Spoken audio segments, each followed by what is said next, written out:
He was the youngest man ever to claim world number one in tennis. And yet his story almost collapsed under its own weight. Right now you're about to uncover the hidden chapters of Jannik Sinner's rise. The near disaster, the mountain he left behind, the love story that nearly stole the headlines, and the secret switch that transformed him into a champion. You think you know him, the ice-cold baseline bomber, the stoic Italian with a racket for a weapon. But what if I told you he once raced down Alpine slopes faster than you could blink? What if I told you a doping scare threatened everything? And what if his off-court life is as twisted as the on-court drama? Today, you're about to see the Sinner you never knew. Brace yourself.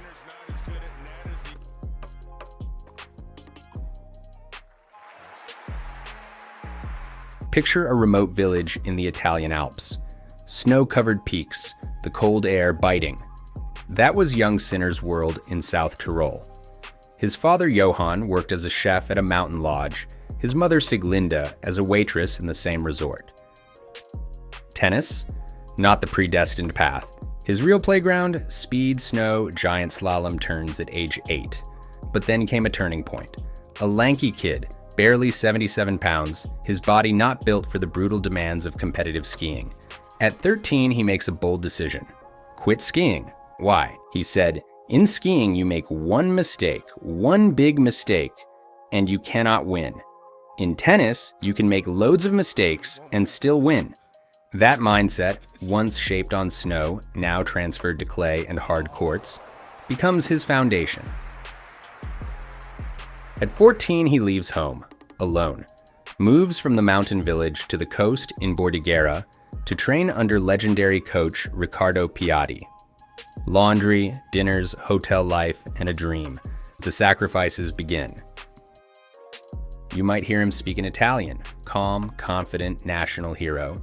But there's another side, German.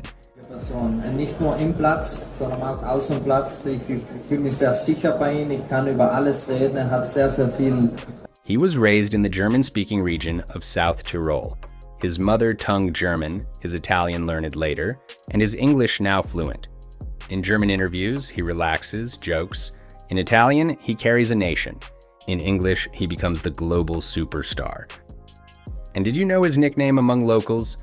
The Fox, clever, calculating, always 3 moves ahead. On court, he sees what others don't. When Sinner lifted his first big title, he didn't shout it from the rooftops. He turned it to his parents, his father still chopping vegetables, his mother still quietly proud. "I wish everyone could have my parents," he said, voice cracking. The Sinner household, no flashy mansions, a guest house in the Dolomites, dad still in the kitchen, Mom still picking up the phone at odd hours. The money, the titles, they changed his world. But they never changed him.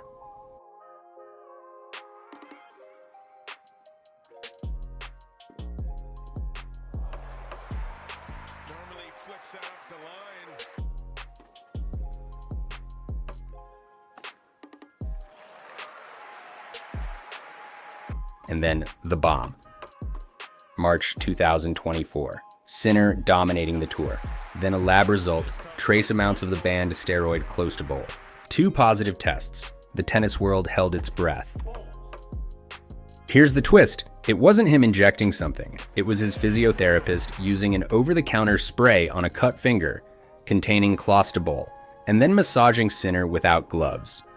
Contamination, they argued. Scientists said the amounts were microscopic, providing 0 performance benefit.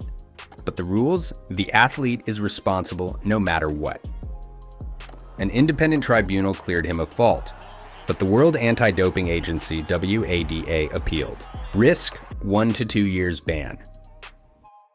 For nearly a year, his career hung in the balance. Finally, February 9th, 2025, he accepts a 3-month suspension through May 4th. He missed tournaments, his ranking dropped, the whispers began. Yet, he came back and won, because that's what champions do. Now let's dive into the juicy stuff, yes, the off-court life. First, Sinner and the Russian tennis pro Anna Kalinskaya. They went public May 2024 at the French Open. He said, "Yes, I'm with Anna, but we keep everything very confidential. They were seen together at tournaments, cheering, sharing a kiss after his 2024 US Open win. By May 2025, he confirmed they'd split. I'm not in a relationship, so whoever is asking, that's it. Then, enter Danish model/influencer Laila Hasanovic. Born in Copenhagen, Bosnian roots, finalist for Miss Denmark 2019. She previously dated F1 driver Mick Schumacher, son of legend Michael Schumacher. In October 2025, after his Vienna Open win, Sinner publicly thanked my family, my girlfriend, friends, with her sitting beside his parents. And there are the local rumors. The Monte Carlo gelato shop below their apartment confirmed they live in the same building. The owner told media, Jannik always chooses pistachio and black cherry. So yes, romance, models, celebrities, F1 connections. It's real, reported, and adds a whole new texture to his story.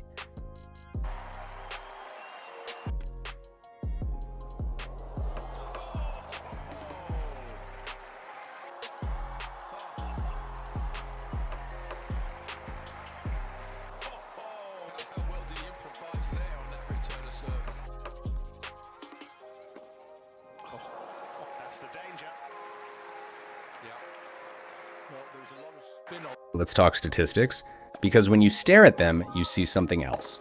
Seismic. First Italian ever to reach world #1 in singles. First Italian man to win the Australian Open in 2024 and Wimbledon in 2025, rewriting national tennis history. He piled up wins, broke Italian records for most wins in a year. These aren't just milestones, they're statements. He didn't just participate, he redefined what Italian men in tennis could accomplish.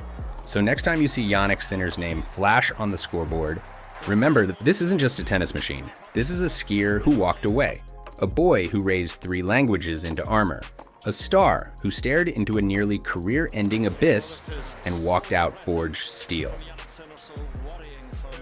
He bangs winners, he wins slams, but the real drama, the real stakes, it's the story behind the racket. And if you thought you knew Jannik Sinner, now you really know.